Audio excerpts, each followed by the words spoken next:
Assalamualaikum ibu-ibu. Bagaimana kabarnya? Baik? Alhamdulillah. Oke, sebelum itu izinkan saya perkenalkan dulu. Oke ibu-ibu, Assalamualaikum warahmatullahi wabarakatuh. Waalaikumsalam warahmatullahi wabarakatuh. Salam sejahtera untuk kita semua. Shalom, Om Swastiastu, Namo Buddhaya, salam kebajikan. Jadi izinkan saya memperkenalkan diri. Saya Angelina Nista, bisa dipanggil Angel. Saya dari jurusan Pendidikan Luar Sekolah, Fakultas Ilmu Pendidikan, Universitas Negeri Surabaya, angkatan 2020. Oke, jadi di sini saya akan menjelaskan materi seminar tentang membangun komunikasi positif orang tua dalam perkembangan karakter dan bahasa anak ibu sekalian. Oke. Kita lanjut. Jadi apa sih yang ibu-ibu ketahui tentang komunikasi positif? Ada yang tahu ibu-ibu? Belum. Oke. Menurut teori yang saya dapat di perkuliahan ibu-ibu, komunikasi positif itu komunikasi yang dibangun antara orang tua dengan anaknya. Nah, dengan cara apa? Dengan berbagai upaya ibu-ibu sekalian. Komunikasi positif awalnya akan terjalin dengan kesan yang dibangun oleh kedua belah pihak. Kedua belah pihak itu siapa aja ibu? Antara orang tua dengan anak. Oke, next ya. Oke. Kedua, mengapa komunikasi positif sangat penting dalam perkembangan karakter dan bahasa anak ibu-ibu? Ada yang tahu? Oke, belum. Jadi, komunikasi itu sangat penting ibu-ibu sekalian. Untuk apa? Untuk mengembangkan bahasa anak. Biar anak-anak bahasanya tidak terlatih ngawur, nggak kasar. Nah, membangun komunikasi dengan anak sejak kecil dapat memberikan dampak positif bagi karakter anak, yaitu salah satunya anak lebih percaya diri ibu-ibu sekalian. Oke, komunikasi antara orang tua dan anak adalah sebagai sarana untuk menyatakan kasih sayang, perhatian dengan keterbukaan antara orang tua dengan anak tersebut. Oke, kita lanjut ibu-ibu. Nah, ada pula bentuk-bentuk dari komunikasi positif antara orang tua dengan anak. Yang pertama, komunikasi bisa berdasarkan kasih sayang antara orang tua dengan anak. Dengan cara apa ibu-ibu sekalian? Ibu-ibu bisa saling menghargai, membangun hubungan yang hangat antara anak dengan orang tua tersebut. Ada pula yang kedua, komunikasi yang menggunakan pendekatan dengan ibu-ibu bisa mengasihkan anak-anak penghargaan. Misal, ibu-ibu menjanjikan anak-anak dengan cara seperti ini. Kamu kalau misalnya ranking 1, entar ibu kasih hadiah. Nah, pendekatannya bisa mulai seperti itu ya ibu-ibu sekalian. Oke, ada pula yang ketiga, komunikasi positif upayanya atau manfaatnya bisa memberikan lingkungan yang bersahabat antara orang tua dengan anak tersebut, sehingga anak dapat tumbuh dan kembang dengan optimal. Nah, di mana dan siapa yang harus melakukan komunikasi positif? Yang pertama, kita bisa lakukan di lingkungan rumah. Di lingkungan rumah ada siapa aja ibu-ibu? Ada orang tua, ada kakek nenek, dan saudara-saudara yang lainnya. Kita lanjut. Manfaat melakukan komunikasi positif yang pertama adalah ibu-ibu dapat meningkatkan kualitas interaksi anak dengan orang tua, mengoptimalkan tumbuh kembang anak, mencegah perilaku-perilaku menyimpang. Nah, kita lanjut. Ini ada 9 gaya berkomunikasi yang harus dihindari oleh ibu-ibu. Memerintah. Contoh, ibu memerintah anaknya, kamu jangan pergi ke sekolah jalan kaki, misal kayak gitu. Tapi anak-anak pengennya naik sepeda. Kita sebagai orang tua yang baik ibu-ibu, kita harus memberikan komunikasi yang ngena di anak-anak. Misalnya kayak, ibu antar aja ya nak, jangan jalan kaki, kamu kasihan masih SD. Terus meremehkan, kamu nggak bisa kalau misalnya masuk SMA jurusan IPA, kamu cocoknya di IPS. Ibu-ibu sekalian jangan seperti itu kepada anak-anak. Ibu-ibu bisa mensupport anak-anak anak dilihat dari kemauan dan minat bakatnya mereka. Bisa dipahami Ibu sampai sini? Oke. Membandingkan. Contoh ini ibu-ibu punya anak-anak yang sudah kuliah. Nah, anak-anak ibu dan ada pula anak tetangga ibu ya yang punya minat dan bakat di bidang LKTI misalnya. Terus anak ibu nggak punya passion di bidang tersebut.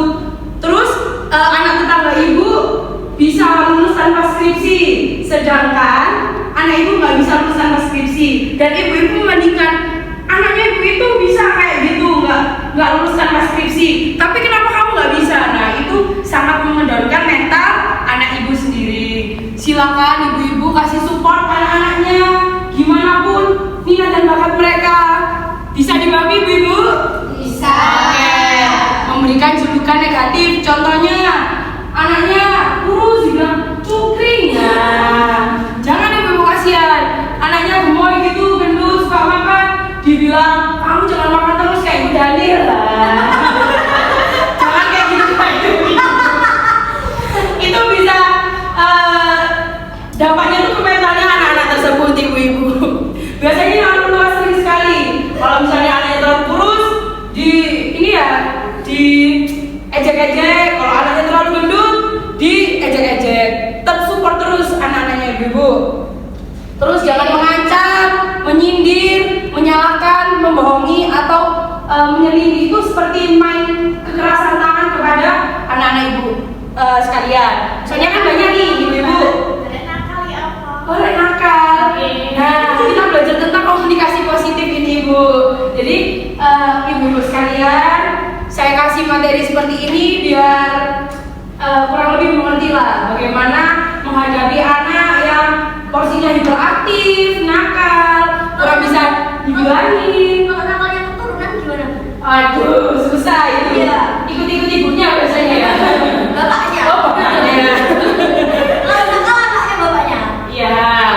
Nah, ibu-ibu, banyak kan anak-anak ibu sekalian yang masih kecil. Ketika ibu-ibu larang, jangan mainan pasir. Dia malah rasa penasarannya makin tinggi kan.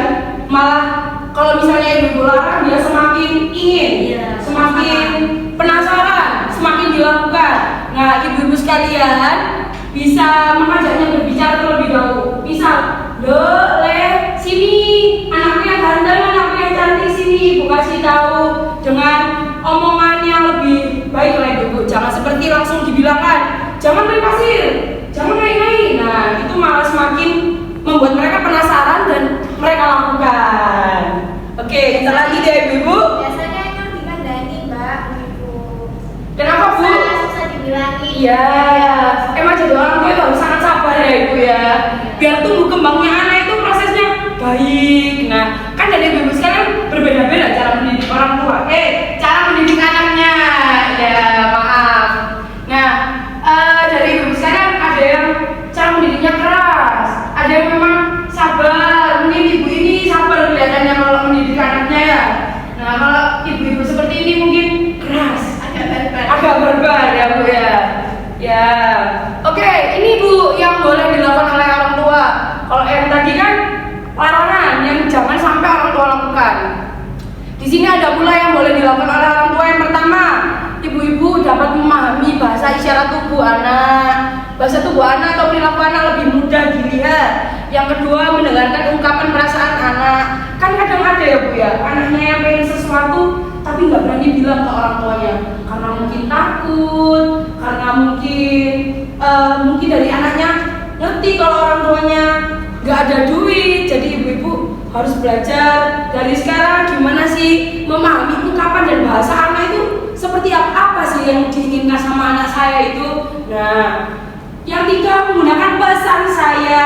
Sering-sering ibu kasih pujian ke anaknya. Ya Allah, anakku cek gantenge, anakku cek ayu, ayo belajar sama ibu. Nah, itu akan lebih membangun komunikasi yang positif antara orang tua dengan anak ibu. Menggunakan kata motivasi. Ketika anak malas belajar ya bu ya, biasanya banyak kan anak SD itu malas sekali kalau belajar, malah lebih pilih main kan. Nah, ibu-ibu bisa kasih motivasi. Kalau kamu malas belajar dari sekarang, besok kamu mau jadi apa anak-anak? Nah, bisa dikasih lah, biar anak itu bisa memiliki semangat dalam belajar. Menggunakan kalimat positif. Jangan sampai ya ibu-ibu sekalian kalau misalnya mengajak anak-anak tersebut menggunakan kata yang menyakiti hati anak tersebut. Misalnya, kok niku gak kelem belajar goblok. Nah, biasanya ada ibu-ibu yang orang tua itu terlalu barbar sampai gak bisa kasih kalimat positif terhadap anak. Itu gak malah bikin mereka semangat, malah bikin mereka down. Terus ada pula ibu-ibu bisa membiasakan menggunakan kata terima kasih, permisi, maaf, tolong pada anak sesuai dengan kejadiannya. Misalnya ibu-ibu lagi butuh kemiri, minta tolong ke anaknya, tinggal bilang minta tolong anakku sing ganteng, anakku sing ayu, ibu butuh ini, boleh minta tolong. Kalau misalnya kamu nolong ibu nanti tak beri 2.000. Nah, kan ada yang seperti itu orang tua. Terus mengembangkan pertanyaan terbuka pada anak. Ibu-ibu harus sering-sering kasih pertanyaan kepada anak. Gimana nak hari ini? Gimana di sekolahnya? Baik-baik saja? Bisa cerita ke ibu, bisa cerita ke ayah. Itu akan lebih menumbuhkan karakter pada anak. Lanjut ya ibu-ibu. Oke, ada pula prinsip utama dalam membangun komunikasi positif. Ini kurang lebih sama seperti yang tadi. Anak harus diperlakukan dengan penuh penghargaan. Yang seperti saya bilang, misalnya ibu-ibu sekalian menjanjikan anak tersebut, kalau misalnya kamu ranking 1, nanti ibu berikan sepeda baru. Nah, contoh ya ibu-ibu, bebas dari tindakan kekerasan. Ibu-ibu tidak perlu main tangan kalau misalnya anaknya susah dibilangin. Kadang kan ada yang bilang gergeteng. Kalau misalnya sudah dibilangin, ada langsung ceples ibunya. Nah, langsung diem anaknya ya kan. Nah, terus ini ibu-ibu sekalian, dari ibu-ibu sekalian mungkin ada nggak yang misalnya kalau anaknya nakal nggak bisa dibilangin langsung main tangan, cewek, disetoti, langsung diem anaknya dia. Nangis. Nah, kurang-kurangin seperti ibu, karena ketika ibu-ibu main tangan, dia itu memorinya akan selalu teringat. Oh, aku loh waktu kecil dicopot-copot sama ibuku. Aku waktu kecil loh diceples sama ibu, ambil ibuku like misalnya aku nakal. Nah, memori anak waktu kecil itu sangat kuat ibu-ibu. Jadi kurang-kurangin ya ibu, ayo belajar sabar lagi menjadi orang tua dengan cara seperti itu. Yang kedua ada menyediakan lingkungan yang aman, nyaman, dan ramah bagi tumbuh kembang anak. Lah ada dua tak ada mbak piye.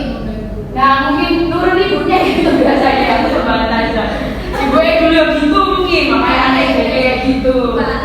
Nah, Dibalas ke anaknya. Oke, ada pula yang harus dipahami untuk membangun komunikasi positif orang tua dalam perkembangan karakter anak dan bahasa anak. Yang pertama adalah tahap perkembangan anak, yang kedua komunikasi efektif, dan yang ketiga ada disiplin positif. Jadi tahap perkembangan anak itu ibu-ibu, selama hidup manusia berkembang dengan tahap-tahap tertentu. Nah, dari anak itu kecil sampai anak itu menjelang TK, SD, SMP, SMA sampai besar itu mereka akan selalu ingat bagaimana cara ibu-ibu sekalian mendidik mereka, bagaimana cara ibu-ibu sekalian ini mengajarkan komunikasi yang baik atau tidak. Anak-anak itu akan selalu ingat ibu-ibu. Oke, aspek apa yang ada dalam tahap perkembangan? Yang pertama ada aspek sosial, perasaan, berpikir, dan fisik. Ini biasanya aspek fisik dari bayi sampai 2 tahun ibu-ibu bisa memberikan kesempatan anak untuk bermain sesuai dengan fantasi dan persepsinya. Yang kedua, mengajak anak bermain kartu gambar dengan menebak objek atau memasangkan gambar yang sama. Ketiga, memberi anak latihan sederhana bagaimana mengurus diri sendiri seperti membuka dan memasang sepatu. Bisa juga memakai kaos kaki. Nah, aspek fisik umur 2-4 tahun. Yang pertama ibu-ibu bisa ibu-ibu lihat sendiri, mengajak anak menggambar sesuai keinginan dengan menggunakan peralatan menggambar. Yang kedua, mengajarkan anak lagu-lagu sederhana yang menyenangkan. Yang ketiga, mengajarkan anak menangkap Ada pula aspek fisik 4 sampai 6 tahun, membiasakan anak untuk mengurus dirinya sendiri, melatih untuk menggunakan sepeda roda 2, mengajarkan anak bagaimana menggunting kertas dengan pola sederhana. Aspek fisik 6 sampai 12 tahun, yang pertama, mengajarkan anak teknik dan aturan dalam sebuah permainan olahraga seperti bermainan bola, mengajarkan anak untuk terampil dan kreatif dalam membuat sesuatu, memberikan kebebasan anak untuk bereksplorasi. Oke, ini aspek remaja nih, 12 sampai 18 tahun. Yang pertama, ibu-ibu bisa mengajak anak untuk berolahraga seperti berenang bersama, main bola dengan keluarga, bulu tangkis atau yang sesuai dengan minat dan bakatnya. Yang kedua, ibu-ibu memberikan tanggung jawab kepada anak untuk mengerjakan beberapa tugas rumah seperti membersihkan rumah.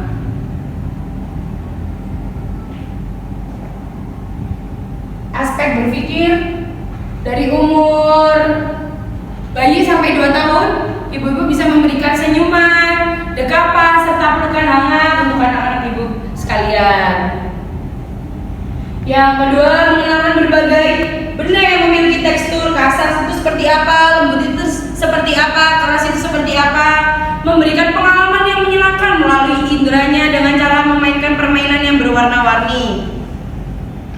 Aspek berpikir 2 sampai 4 tahun, mengenalkan berbagai benda di sekitar rumah sesuai dengan fungsi dan cara menggunakannya. Sapu itu gunanya untuk apa? Misalnya ibu bisa kasih tahu ke anak-anak ya, untuk nyapu, pel untuk ngepel, sula untuk apa? Membersihkan debu-debu. Seperti itu kurang lebihnya ibu-ibu. Aspek berpikir 4 sampai 7 tahun, ibu-ibu bisa memberikan kesempatan anak untuk mengembangkan kreativitasnya masing-masing, mengajak anak untuk menggambarkan apa yang disukai, melakukan kunjungan lapangan untuk menambah wawasan anak tentang alam. Misalnya pada sore hari bapak ibu lagi free, nggak lagi kerja, bisa mengajak anaknya untuk ke taman sambil mengamati di taman itu sedang terjadi apa, main bersama dengan ibu-ibu, dengan anak-anak tersebut. Aspek berpikir 7 sampai 12 tahun, mengakui ide atau pendapat anak dan mendukung merealisasikan ide-ide anak tersebut, mendorong anak untuk berpikir kritis dengan cara mengajukan pertanyaan untuk memahami makna kalimat dalam pertanyaan tersebut, memperlakukan anak sesuai dengan kemampuannya, karena anak-anak itu bukan Superman ya ibu-ibu. Ibu-ibu mungkin punya karakter ini anak saya harus SD, SMP, SMA negeri terus. Ada kan ibu-ibu yang seperti itu ya? Ada kan? Nah, jangan dibiasakan seperti itu ibu-ibu. Ibu-ibu bisa lebih mensupport anak-anak dengan cara ibu-ibu memberikan pola asuh yang positif, komunikasi yang positif, seperti itu. Memberikan kesempatan anak untuk mengembangkan diri ke arah yang lebih positif. Jangan dikekang ya ibu anaknya. Biasanya kalau anak itu dikekang malah semakin liar ibu. Ada bu anak-anaknya seperti itu mungkin? Anak saya bu. Gimana bu? Suka pacaran, umurnya masih SD. Suka pacaran? Itu ibu udah larang bahwasannya masih umur segitu jangan main-main sama pacaran. Anak saya cewek. Langsung dijewer. Sadis ya ibu.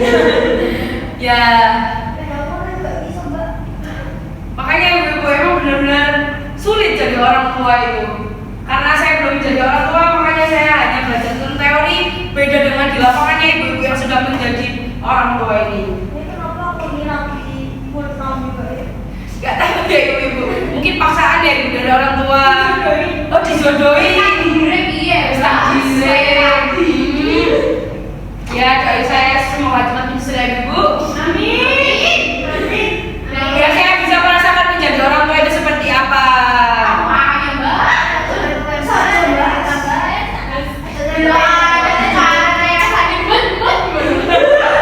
Iya bu.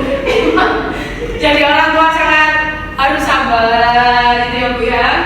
Aspek perasaan ini dilewatin aja. Kenapa pengen punya anak bu? Apa namanya? Menghabiskan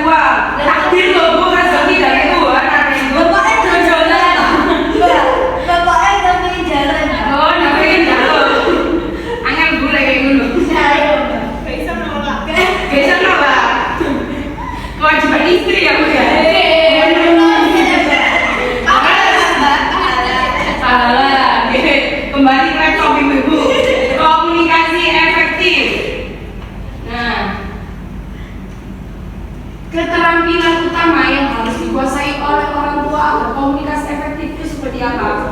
Mendengarkan aktif tentang curhatan anak.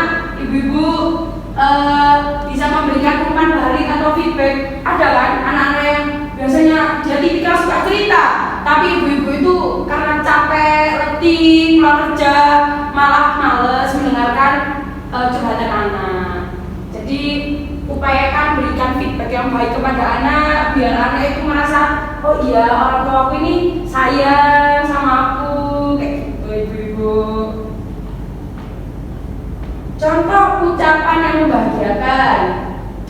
Yang pertama, ibu dan ayah sangat menyayangimu nak. Nah, yang kedua, ibu dan ayah kangen sama kamu nak. Misalnya lagi video call, kalau misalnya orang tuanya sama-sama produktif, anaknya mungkin di rumah sama kakek neneknya, ibu bisa bilang seperti itu. Yang ketiga, bagaimana harimu nak?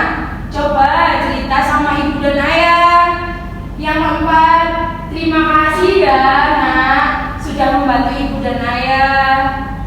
Yang kelima, coba cerita dulu kok wajahnya begitu.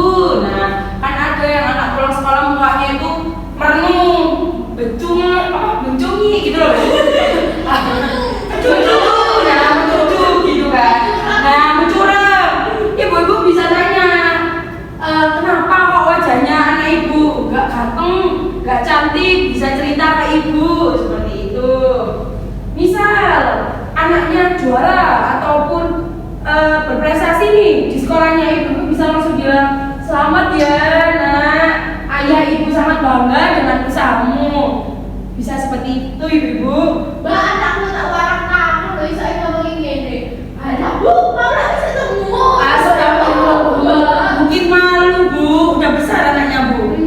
Nah, gengsi bu. Ada anak-anak itu yang gengsi, jadi ibu harus mengerti loh anak tipikal gengsian. Cewek atau cowok bu kalau boleh tahu anaknya itu? Nah, cowok pantesan bu. Cowok itu biasanya paling gak suka kalau dielem-elem sama ibunya. Kayak dia itu merasa loh aku ini sudah besar bu, kenapa kok perlakuan seperti ini? Tapi ibu sekalian harus tetap ya seperti itu, meskipun anaknya masih kecil, meskipun anaknya sudah besar, tetap harus semaksimal mungkin. Gimana pun caranya ibu harus tetap menyayanginya. Oke, lanjut. Nah, maafkan ayah dan ibu ya nak karena melakukan sesuatu yang salah. Ada loh bu orang tua yang biasanya kalau misalnya melakukan kesalahan ke anaknya nggak mau minta maaf kepada anaknya. Nah, jadi upayakan bu kayak gitu. Terus kalau misalnya ibu bapak sekalian butuh bantuan ke anaknya, bisa dengan cara meminta tolong, boleh tolong ibu dan ayah melakukan ini nak, kakak, adik, ini ada hadiah terindah dari Tuhan untuk ayah dan ibu. Ayah dan ibu akan ada untuk kakak dan adik kapanpun dibutuhkan. Izin? Iya mbak. Kenapa bu? Oh, gengsi kalau boleh tahu tuh kenapa gitu?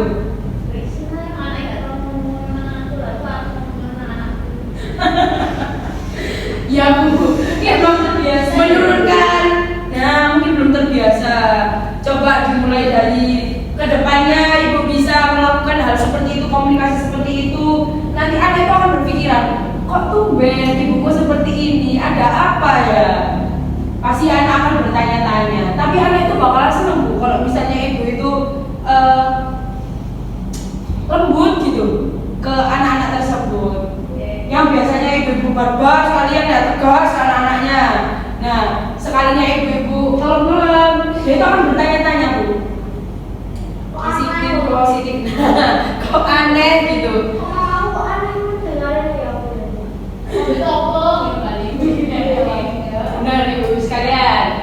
Tujuan disiplin positif yang pertama, ibu-ibu bisa mengajarkan anak bagaimana bertingkah laku, mengerti petunjuk, peraturan dan perintah orang dewasa. Misal kalau ibu-ibu nggak ngebolehin, mereka sudah paham, mengerti. Kamu jangan seperti ini, mereka sudah paham. Yang kedua, memberikan kesempatan kepada anak untuk memperbaiki tingkah lakunya sesuai dengan yang diinginkannya. oleh lingkungannya. Yang terakhir, membuat anak dapat bertanggung jawab terhadap tingkah lakunya. Kan ada nih ya Bu, anak-anak sekalian kalau misalnya dia berbuat salah, dia malah mengadu ke ibu bapak, padahal dia yang salah. Nah, tanggapan ibu sekarang ini gimana kalau misalnya anaknya seperti itu? Marahin tuh? Dimarahin, ibunya nggak membela. Soalnya ada biasanya anaknya tetap salah, ibunya kok tetap membela. Udah salah sama anakku kok. Nah, Ini kan enggak anak itu. gimana Bu? Ya Sama kayak gitu. Saling kali anakku, Mbak. Iya, ini tak salahnya di sini kali anakku. Jenenge bela anak dewe. Iya, jenenge anak bela. Meskipun anaknya salah ya Bu ya. Yo, anakku yo kena bener mana ya, Bu? Ya gini Bu, kalau misalnya anaknya yang salah, alangkah lebih baiknya ibu-ibu sekalian jangan terlalu membela anaknya. Tapi ibu-ibu bisa kasih komunikasi yang baik. Kamu sudah salah, kenapa kok laporan ke ayah ibu? Ayo selesaikan sendiri masalahmu. Karena lagian itu masalah sama teman-temannya. Bisa. Bisa gelut piye, Bu? Oh ya, tak bendeng malah gelut kok Masih SD ya Bu anaknya? Iya. Oh pantas ya Bu ya. Kayak bapak namanya. Namanya kayak Orang bapak itu anakku. Ya bisa mulai dikurangin Bu, bisa dikasihkan ke pihak yang bertanggung jawab seperti gurunya di sana. Enggak polisi, Mbak. Enggak, di gurunya Bu, di gurunya. Ibu-ibu ini lucu semua ya, anak-anaknya. Oke, tibalah saat ini ya Bu ya, sharing session. Di sini saya nggak mau menggurui, di sini saya nggak mau lebih pintar daripada ibu-ibu sekalian karena saya ini dapat ilmu dari perkuliahan hanya teori. Sedangkan ibu-ibu kan sudah menjadi ibu yang sesungguhnya. Saya nggak ngerti di lapangannya seperti apa, meskipun saya banyak omong A sampai Z, tapi kan berbeda dengan hasil di lapangannya ya ibu-ibu. Nah, saya ingin tahu nih sama ibu-ibu sekalian tentang pengalaman ibu-ibu sekalian dalam mendidik anak. Kalau misalnya anak-anak tersebut nggak bisa dibilangin gitu, contohnya ibu-ibu malah suruh anaknya malah belajar, tapi dianya malah pengen main sama temennya. Respon ibu-ibu gimana sebagai orang tua? Kan ya. Jika ini Ya, tak salah apaannya, Bu. oke, barbar semua ya rata-rata. Ada nggak Bu yang sekiranya ibu-ibu di sini yang emang anaknya itu belum dikasih pemahaman? Zio. Gimana Zio? Kan ibu-ibu sekalian rata-rata di sini kalau misalnya anaknya nggak nurut nih Bu, dicetoti, dijewer, dikancingi. Nah, mungkin saya ingin bertanya kepada Bu Zio, kalau misalnya Bu Zio sebagai orang tua, anaknya itu disuruh belajar nggak mau, malah minta main. Ibu Zio kasih pemahaman seperti apa kepada anak Ibu Zio?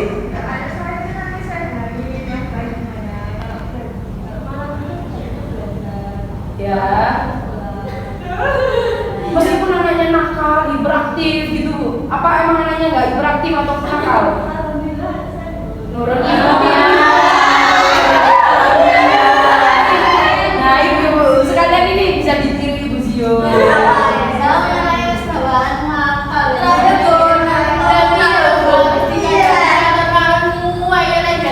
Nah, mungkin ibu sekalian bisa kurang lebih belajar dengan Ibu Zio kok bisa menjadi ibu yang sabar. Bahkan anaknya pun dibilangin tetap nurut.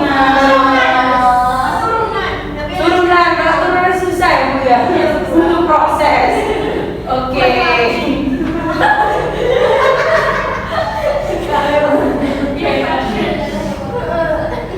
Buat lagi satu lagi, makasih Bu ya katanya.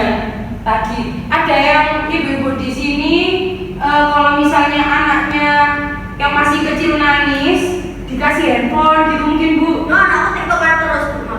TikTokan terus. Nah, kalau ibu-ibu pengen punya komunikasi yang baik sama anak, hindari ini Bu.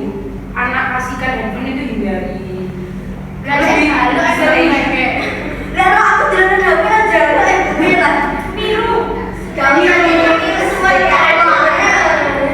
Ya itu ibu-ibu emang sedikit susah ya kalau misalnya membiasakan kebaikan pada rumah tangga seperti itu ya Bu, ya. Apalagi sama anak. Kalau misalnya anaknya nangis mending kasihkan HP daripada nangis. Nah, padahal itu malah bikin ini Bu, jarak antara anak dengan orang tua itu jauh karena adanya gadget itu tadi. Oke, boleh minta waktunya untuk mengisi instrumen Bu. Oke. Nih, dijawab menurut hati masing-masing ya Ibu.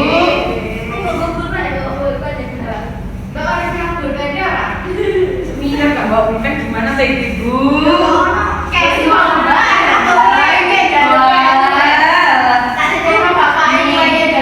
Isi sesuai dengan hatinya masing-masing ibu-ibu.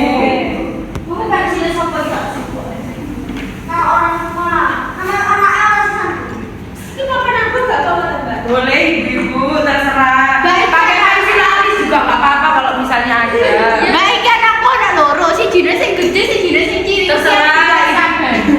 Terserah ibu-ibu mau tulis yang usia berapa. Oh iya, Mbak. Saya izin minum ya ibu-ibu. Nanti setelahnya ya ibu-ibu.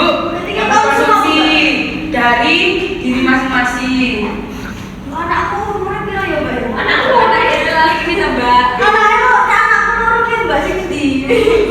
Pilih salah satu aja ibu.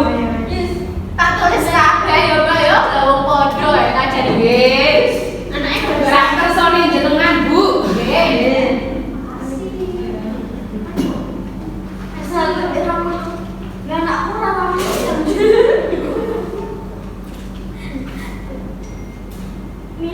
Militer berarti di kelas. Nah, dikasih Bu. Mungkin bapaknya bapak TNI diikuti anaknya pola asuhnya militer gitu. Telat pulang sekolah 10 bisa. Buana sih. Pak Ane ini. Mbak itu didisi kabeh to. Harus Bu. Pak Ane tinggi. Hanya ya Bu ya suaminya.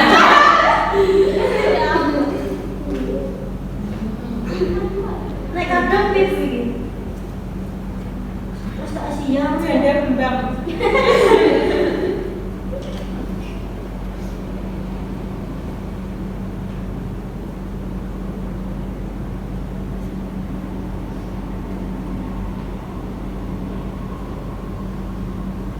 Kalau sudah bisa dikumpulkan ibu-ibu. Durung iki kabul Salah. kan dia berbeda. Gak bawa pulpen ya ibu kita. Nggih, terus Gopo nyusulnya anaknya sih. anak mantuange sore jalan menu tak tinggal ambek bapake jano cek bapake ngrasakno. Ibu Ida ini ngomongin tadi ibu. Belajar bersiwa mbak Ibu Ida.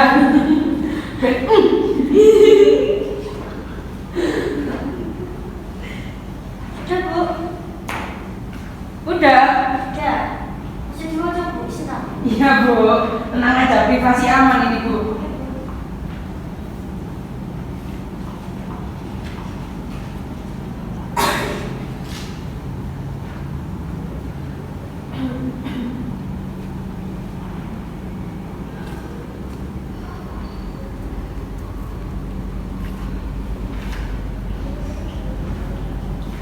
Sudah.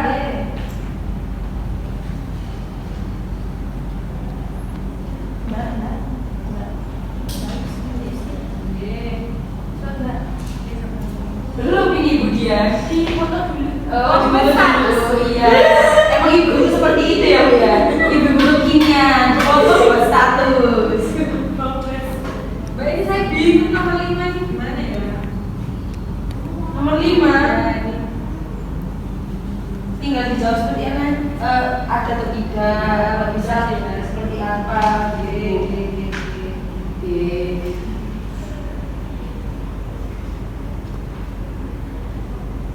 Mbak main di Mbak. Rumahnya saya Bu, Sidoarjo Ibu. Mas Maaf Bu. di sana di rumah. Belum Bu, doain aja ya. Karena dia belum. Aduh. Masih kuliah Bu, masih lama. Oh, besok aku gelang kan Mbak, harus kerja polisi Mbak. Bisa berdiri. Mbak Eki wis pasti duwe calon tapi ganteng calon ini. Eki. Israel. Aduh. Mbak Eki enggak sekali enggak. Sudah. Mbak Sepir belum, Mbak? Mbak Sepir lipstick. Ya, Bu. Apa yang tak di story kok ya? Apa yang tak di story? Iya, Bu. Sik ya, Mbak. Ojo sesuai Oke. Mbak. Kan aku wis jadi rapi. Ya, Bu, siap. Ojo rapi sih ya. Aku senang, Bu. Udah rapi tuh. Oke, makasih Ibu-ibu. Mbak Eki paham kok. Ngomong anak-anak Mbak Eki pintar. Sebelum saya tutup, kita bisa foto bersama dulu ya, Ibu-ibu. Oke. Dulu kayak update story. Tiba Oke, nanti kita foto di akhir aja ya, Bu ya. Sekarang saya tutup dulu. Terima kasih atas waktunya Ibu-ibu. Mohon maaf apabila ada salah kata dalam pengucapan materi saya. Saya akhiri. Wassalamualaikum warahmatullahi wabarakatuh. Waalaikumsalam warahmatullahi wabarakatuh. Semoga materi ini bisa bermanfaat untuk kita semua.